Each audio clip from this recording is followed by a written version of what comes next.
أعوذ بالله من الشيطان الرجيم. بسم الله الرحمن الرحيم. الحمد لله الذي أنزل على عبده الكتاب ولم يجعل له عوجا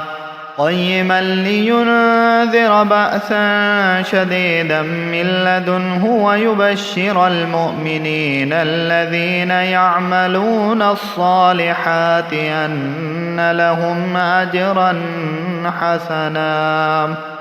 ماكثين فيه أبدا وينذر الذين قالوا اتخذ الله ولدا ما لهم به من علم ولا لآبائهم كبرت كلمة تخرج من أفواههم إن يقولون إلا كذبا فلعلك باخع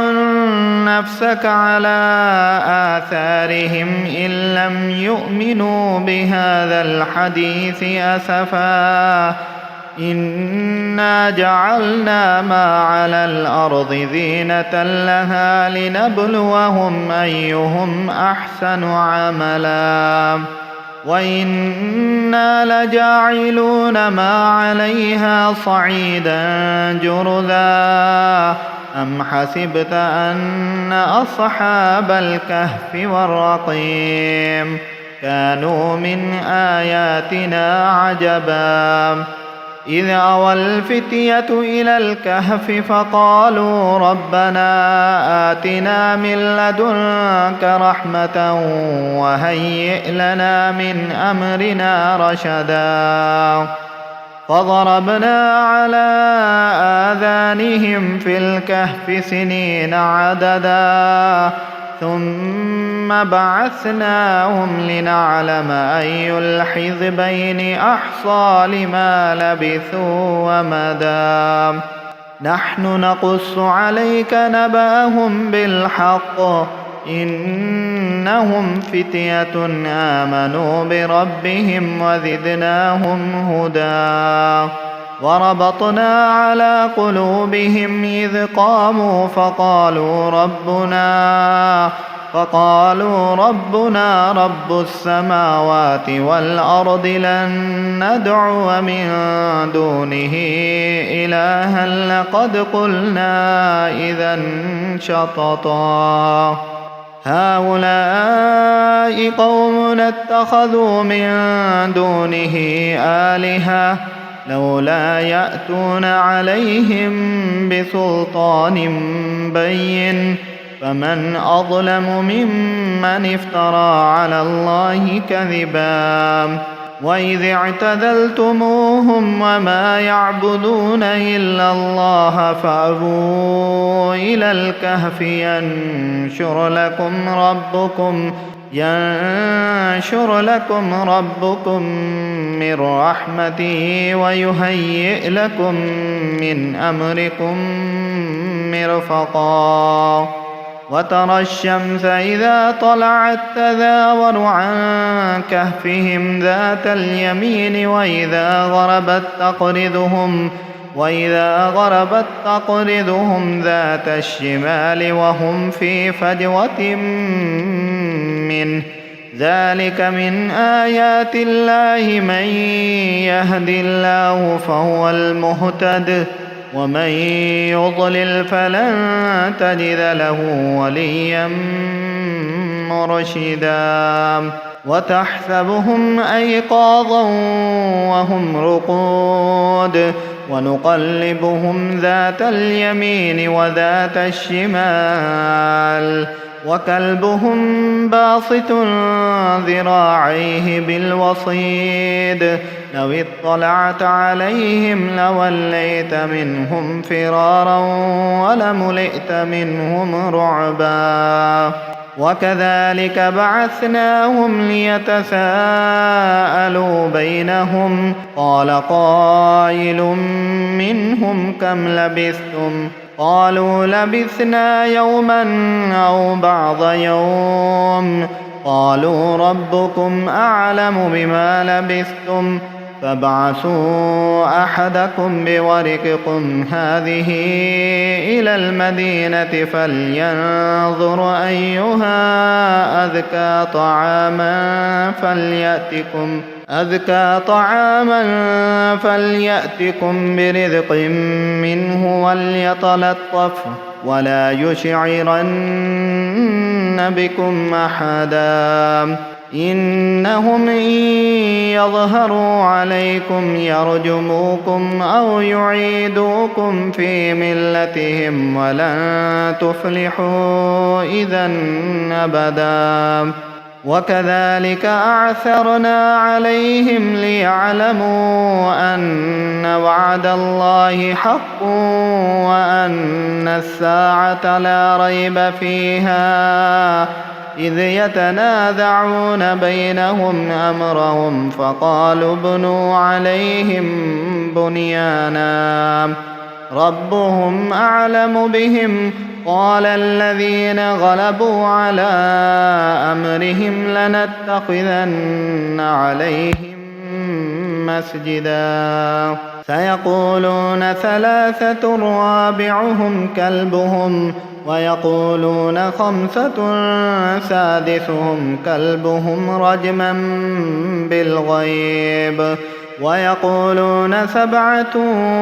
وثامنهم كلبهم قل ربي أعلم بعدتهم ما يعلمهم إلا قليل فلا تمار فيهم إلا مراء ظاهرا ولا تستفت فيهم منهم أحدا ولا تقولن لشيء إني فاعل ذلك غدا إلا أن يشاء الله واذكر ربك إذا نسيت وقل عسى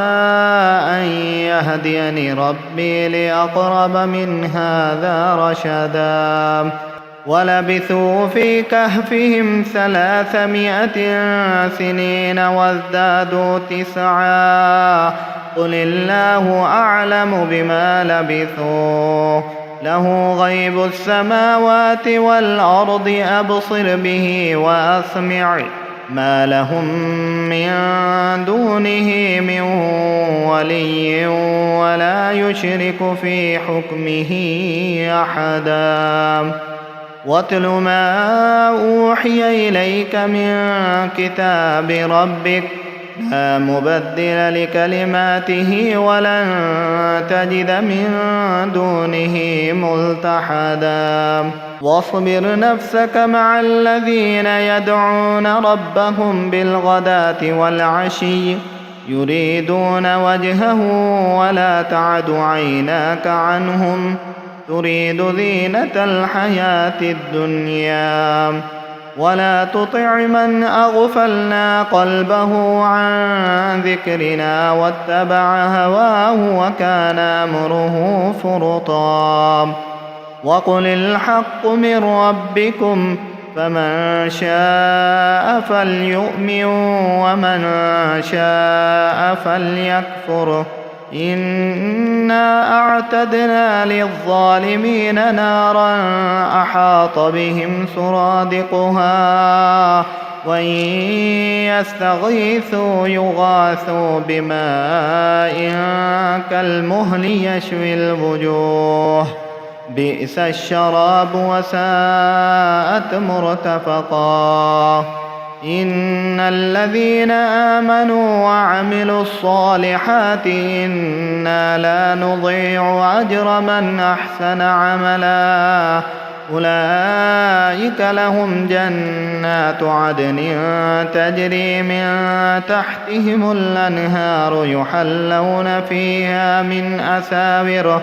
يحلون فيها من أساور من ذهب ويلبسون ثيابا خضرا من سندس واستبرق متكئين فيها على الأرائك نعم الثواب وحسنت مرتفقا واضرب لهم مثل الرجلين جعلنا لأحدهما جنتين من أعناب وحففناهما بنخل وجعلنا بينهما زرعا كلتا الجنتين آتت أكلها ولم تظلم منه شيئا وفجرنا خلالهما نهرا وكان له ثمر فقال لصاحبه وهو يحاوره أنا أكثر منك مالا وأعز نفرا ودخل جنته وهو ظالم لنفسه قال ما أظن أن تبيد هذه أبدا وما أظن الساعة قائمة ولئن رددت إلى ربي لأجدن خيرا منها منقلبا قال له صاحبه وهو يحاوره أكفرت بالذي خلقك من تراب ثم من نطفة ثم سواك رجلا لكن هو الله ربي ولا أشرك بربي أحدا ولولا إذ دخلت جنتك قلت ما شاء الله لا قوة إلا بالله إن ترني أنا أقل منك مالا وولدا فعسى ربي أن يؤتيني خيرا من جنتك ويرسل عليها حسبانا من السماء فتصبح صعيدا زلقا أو يصبح ماؤها غورا فلن تستطيع له طلبا وأحيط بثمره فأصبح يقلب كفيه على ما أنفق فيها وهي خاوية على عروشها ويقول يا ليتني لم أشرك بربي أحدا ولم تكن له فئة ينصرونه من دون الله وما كان منتصرا هنالك الولاية لله الحق وخير ثوابا وخير عقبا واضرب لهم مثل الحياة الدنيا كماء أنزلناه من السماء فاختلط به نبات الأرض فأصبح هشيما تذروه الرياح وكان الله على كل شيء مقتدرا المال والبنون زينة الحياة الدنيا والباقيات الصالحات خير عند ربك ثوابا وخير أملا ويوم نسير الجبال وترى الأرض بارزة وحشرناهم فلم نغادر منهم أحدا وعرضوا على ربك صفا لقد جئتمونا كما خلقناكم أول مرة بل زعمتم أن لن نجعل لكم موعدا ووضع الكتاب فترى المجرمين مشفقين مما فيه ويقولون يا ويلتنا ما لهذا الكتاب لا يغادر صغيرة ولا كبيرة إلا أحصاها ووجدوا ما عملوا حاضرا ولا يظلم ربك أحدا وإذ قلنا للملائكة اسجدوا لآدم فسجدوا إلا إبليس كان من الجن ففسق عن أمر ربه أفتتخذونه وذريته أولياء من دوني وهم لكم عدو بئس للظالمين بدلا ما أشهدتهم خلق السماوات والأرض ولا خلق أنفسهم وما كنت متخذ المضلين عضدا ويوم يقول نادوا شركائي الذين زعمتم فدعوهم فلم يستجيبوا لهم وجعلنا بينهم موبقا ورأى المجرمون النار فظنوا أنهم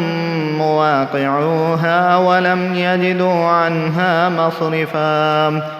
ولقد صرفنا في هذا القرآن للناس من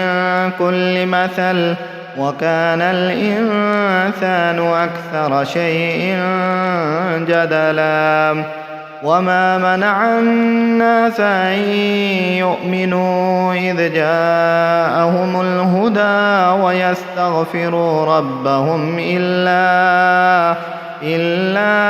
أن تأتيهم سنة الأولين أو يأتيهم العذاب قبلا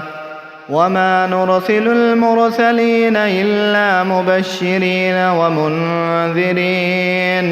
ويجادل الذين كفروا بالباطل ليدحضوا به الحق واتخذوا آياتي وما أنذروا هزوا وما نرسل المرسلين إلا مبشرين ومنذرين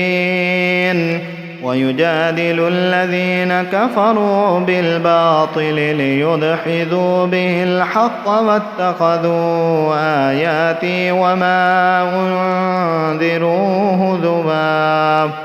ومن أظلم ممن ذكر بآيات ربه فأعرض عنها ونسي ما قدمت يداه إنا جعلنا على قلوبهم أكنة أن يفقهوه وفي آذانهم وقرا وإن تدعهم إلى الهدى فلن يهتدوا إذا أبدا وربك الغفور ذو الرحمة لو يؤاخذهم بما كسبوا لعجل لهم العذاب بل لهم موعد لن يجدوا من دونه موئلا وتلك القرى أهلكناهم لما ظلموا وجعلنا لمهلكهم موعدا وإذ قال موسى لفتاه لا أبرح حتى أبلغ مجمع البحرين أو أمضي حقبا فلما بلغا مجمع بينهما نسيا حوتهما فاتخذ سبيله في البحر سربا فلما جاوز قال لفتاه آتنا غداءنا لقد لقينا من سفرنا هذا نصبا قال أرأيت إذ أوينا إلى الصخرة فإني نسيت الحوت وما أنسانيه إلا الشيطان أن أذكره واتخذ سبيله في البحر عجبا قال ذلك ما كنا نبغي فارتد على آثارهما قصصا فوجد عبدا من عبادنا آتيناه رحمة من عندنا وعلمناه من لدنا علما قال له موسى هل أتبعك على أن تعلمني مما علمت رشدا قال إنك لن تستطيع معي صبرا وكيف تصبر على ما لم تحط به خبرا قال ستجدني إن شاء الله صابرا ولا أعصي لك أمرا. قال فإن اتبعتني فلا تسألني عن شيء حتى أحدث لك منه ذكرا. فانطلقا حتى إذا ركبا في السفينة خرقها. قال أخرقتها لتغرق أهلها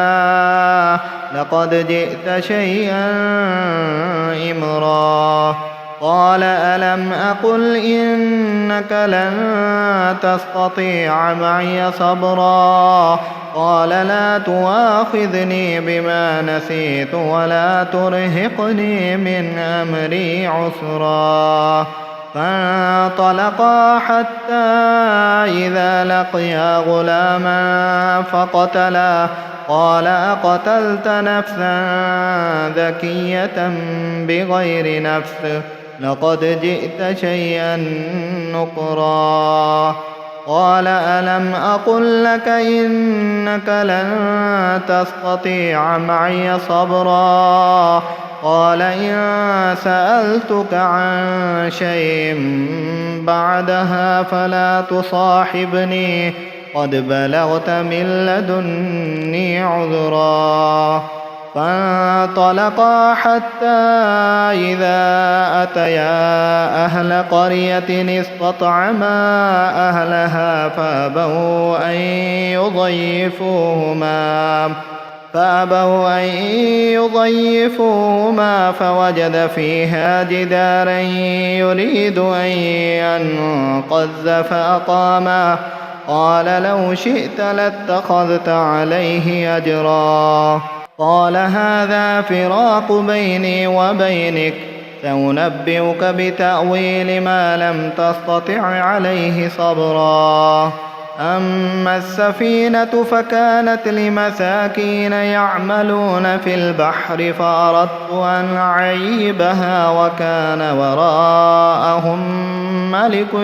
يأخذ كل سفينة غصبا. وأما الغلام فكان أبواه مؤمنين فخشينا أن يرهقهما طغيانا وكفرا. فأردنا أن يبدلهما ربهما خيرا منه زكاة وأقرب رحما. وأما الجدار فكان لغلامين يتيمين في المدينة وكان تحته كنز لهما وكان أبوهما صالحا. فأراد ربك أن يبلغا أشدهما ويستخرجا كنزهما رحمة من ربك وما فعلته عن أمري ذلك تأويل ما لم تسطع عليه صبرا. ويسألونك عن ذي القرنين قل سأتلو عليكم منه ذكرا. إنا مكنا له في الأرض وآتيناه من كل شيء سببا فأتبع سببا حتى إذا بلغ مغرب الشمس وجدها تغرب في عين حمية ووجد عندها قوما قالوا يا ذا القرنين إما أن تعذب وإما أن تتخذ فيهم حسنا. قال أما من ظلم فسوف نعذبه ثم يرد إلى ربه فيعذبه عذابا نكرا. وأما من آمن وعمل صالحا فله جزاء الحسنى وسنقول له من أمرنا يسرا. ثم أتبع سببا حتى إذا بلغ مطلع الشمس وجدها تطلع على قوم لم نجعل لهم من دونها سترا. كذلك وقد أحطنا بما لديه خبرا ثم أتبع سببا حتى إذا بلغ بين السدين وجد من دونهما قوما لا يكادون يفقهون قولا قالوا يا ذا القرنين إن يأجوج ومأجوج مفسدون في الأرض فهل نجعل لك خرجا على أن تجعل بيننا وبينهم سدا قال ما مكني فيه ربي خير فأعينوني بقوة أجعل بينكم وبينهم ردما آتوني زبر الحديد حتى إذا ساوى بين الصدفين قال انفخوا حتى إذا جعله نارا قال آتوني أفرغ عليه قطرا فما استطاعوا أن يظهروه وما استطاعوا له نقبا قال هذا رحمة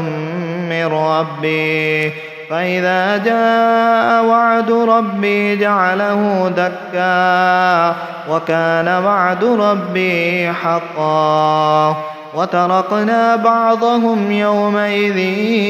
يموج في بعض ونفخ في الصور فجمعناهم جمعا وعرضنا جهنم يومئذ للكافرين عرضا الذين كانت أعينهم في غطاء عن ذكري وكانوا لا يستطيعون سمعا أفحسب الذين كفروا أن يتخذوا عبادي من دوني أولياء إنا أعتدنا جهنم للكافرين نزلا قل هل ننبئكم بالأخسرين أعمالا الذين ضل سعيهم في الحياة الدنيا وهم يحسبون أنهم يحسنون صنعا أولئك الذين كفروا بآيات ربهم ولقائه فحبطت أعمالهم فلا نقيم لهم يوم القيامة وزنا ذلك جزاؤهم جهنم بما كفروا واتخذوا آياتي ورسلي هزوا إن الذين آمنوا وعملوا الصالحات كانت لهم جنات الفردوس نزلا خالدين فيها لا يبغون عنها حولا قل لو كان البحر مدادا لكلمات ربي لنفد البحر قبل أن تنفد كلمات ربي ولو جئنا بمثله مددا قل إنما أنا بشر مثلكم يوحى إلي أنما إلهكم إله واحد فمن كان يرجو لقاء ربه فليعمل عملا صالحا ولا يشرك بعبادة ربه أحدا.